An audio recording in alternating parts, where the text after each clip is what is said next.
Welcome everybody to New Heart, New World. I'm Rasika Manjari, and today I'm here to talk to you a little bit about being human, the owner's manual.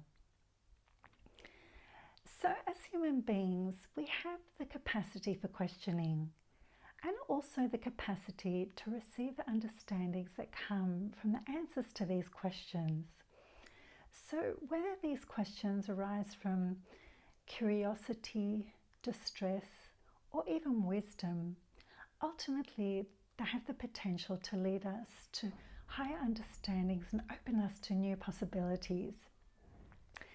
So with the current state of affairs in our world, there is a lot of scope for asking questions and seeking answers to things that seem incongruous to our lives as human beings. The distress we see around us and we often feel on an individual level seems out of place in who we really feel we truly are or wish to be.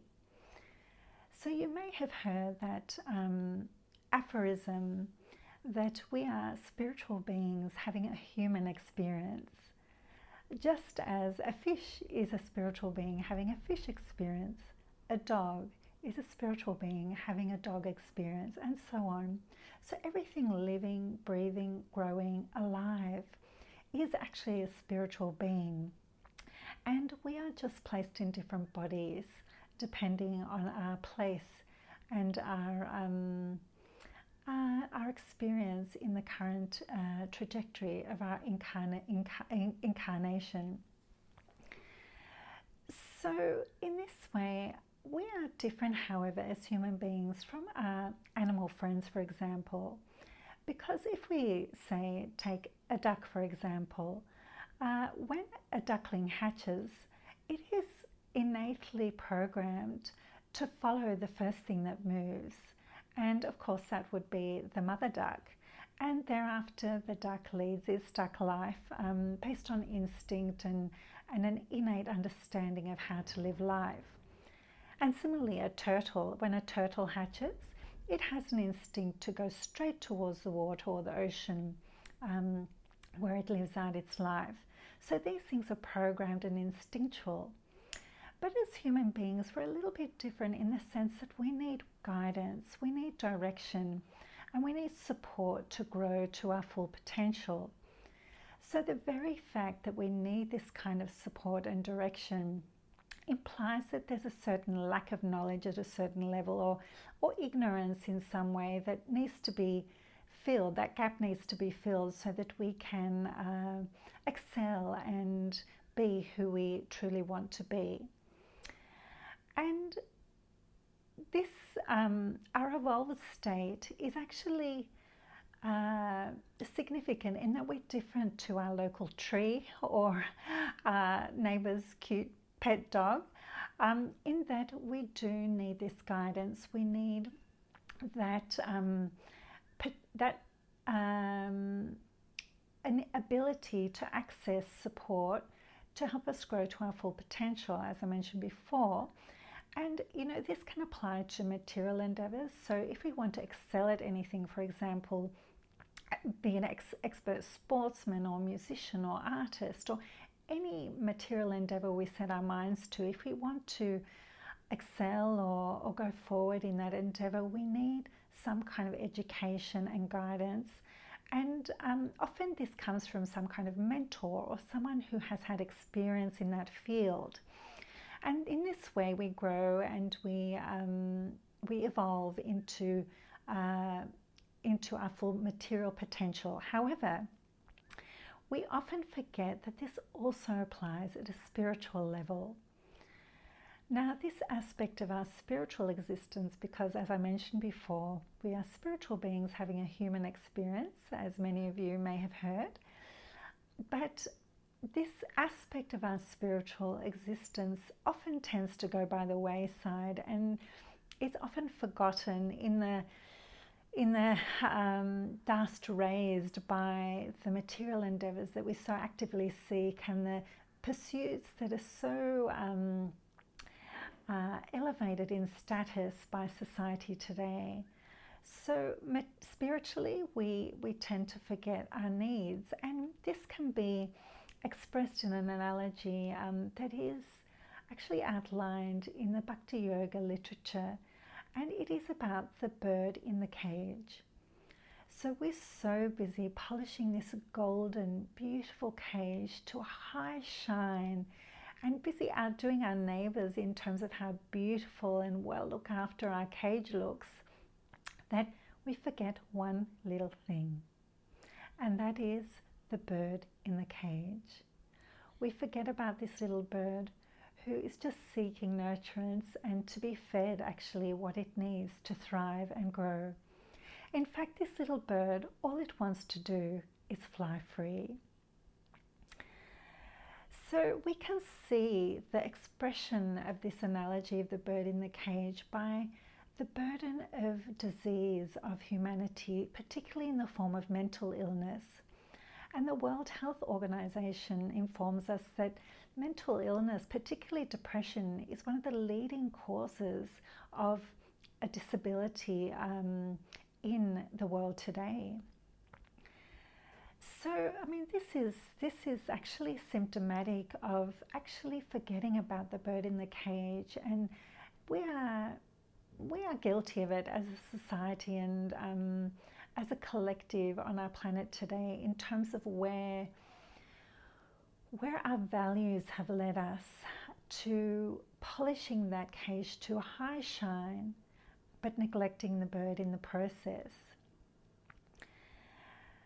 Now, if we're fortunate enough, however, to receive spiritual guidance and the right spiritual direction, as well as direction and education and information about our material endeavours, then of course not only do we achieve mastery of our material lives, but we achieve mastery of our spiritual internal lives, our spiritual wealth. But how can we receive this direction? Where do we get this from? And you would be excused to think that, well, there is actually no accessible place to get this kind of information or direction and knowledge, because our society actually tends to forget this on a broader scale. I mean, we have pockets of spiritual knowledge and understanding within communities. However, we haven't seemed to embrace it as a society as a whole, because we tend to be very secular and tend to, as we can see in the burden of mental health on our society today, the effects of neglecting that bird in the cage. So if we think about it, almost everything under the sun that has been manufactured has an owner's manual. There is always some guidance about how to use something or how to go about using something to its full potential. And these manuals, they're there to benefit us and to guide us and to minimize harm, out of these goods that are being manufactured. And of course, we are very similar in a sense that we find ourselves in these material bodies, and as I mentioned earlier, that as human beings we seem to need that guidance and direction because we have an inherent lack of knowledge there. So we need some kind of instruction and guidance, and of course there are varieties of guidance and instruction we can receive, and depending on which kind of instruction we follow, that is how we will develop and grow and be nurtured. So it's very important to actually avail ourselves of the kinds of knowledge that are going to uplift us and nurture our souls and feed our bird in the cage, so that we can ultimately live lives as expressions of the true spiritual sparks that we are. So I once came across this furniture advertisement, and it was advertising its catalogue, which it claimed had the answers to all the questions of life. And it was actually a very humorous advertisement. And there was even one in the video advertising this catalogue. One poor man stood up and said, "I hate people." and of course expecting an answer from the furniture catalogue. And of course the representative of the furniture catalogue said to him, page 100, implying that on page 100 of the catalogue he could find the answer or the solution to why he had such a problem. So, I mean, as humorous as all of that sounds, there actually is an incredible text that has the solutions to all of our problems as human beings. There is actually such a volume, and this text is called the Bhagavad Gita, as it is. So the Bhagavad Gita literally translates as the Song of God. And the setting of the Bhagavad Gita is on a battlefield, the battlefield of Kurukshetra, where Arjuna, as a warrior, is standing in the midst of two armies, just on the precipice of beginning battle with his opponents, which include, unfortunately, some family and friends. So at this point, he loses heart and he just wants to throw in the towel.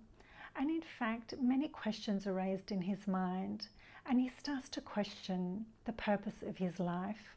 And of course, this leads to many other questions. So he turns to his dear friend, Krishna, who is acting as his charioteer, for guidance and wisdom as to what he should do. Arjuna's questions included things such as, what should I do? What is the purpose of life? What happens when we die? Is there a reality beyond this time-bound world? And what is the ultimate cause of all causes? Now, Krishna then lovingly answers all his questions in all 700 verses of the Bhagavad Gita and explains to Arjuna his origins, his destination, and what he should do in between. And of course, ultimately, he reveals himself as the Supreme Personality of Godhead. So we are a bit like Arjuna in the battlefield of life, not knowing what to do, which way to turn, who we are, or why we're here. And Krishna in the Bhagavad Gita explains all of that to us in loving detail. So this sacred Bhagavad Gita acts as a reference point for us, because wherever we're at in our spiritual growth or development, wherever we find ourselves, we can always be headed in the right direction through the guidance and instructions of the Bhagavad Gita as it is, which has been translated from the Sanskrit by His Divine Grace A.C. Bhaktivedanta Swami Prabhupada.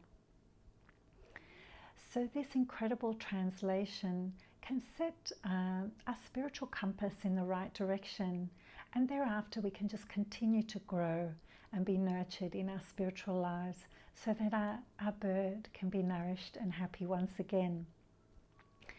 Because Krishna himself says in the Bhagavad Gita that in this endeavor of Bhakti Yoga, the process outlined in the Bhagavad Gita, there is nothing to lose.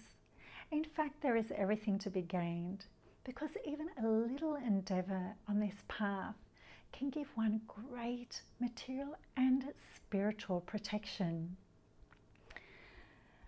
So ultimately, toward the end of the Bhagavad Gita, Arjuna is asked just to surrender to Krishna, to not be concerned about the details of the so many variations of how one can progress spiritually, because the simplest way is just to surrender to Krishna. Now, this means just allowing his instructions to guide us in our daily lives. And we're actually given a method in the Bhakti Yoga teachings as a whole. We're given a very incredible method by which to do this, by which to surrender, by which to free our hearts, by which to nurture that bird in the cage. We have a very powerful tool in the form of a mantra, and it is the means to connection with Krishna and surrender to him, as well as the end in itself, which is ultimate spiritual union with the divine and freedom from material life. So this sacred mantra is called the Maha Mantra, and I will just say it for you now. Hare Krishna, Krishna Krishna, Hare Hare, Hare Rama, Rama Rama, Hare Hare.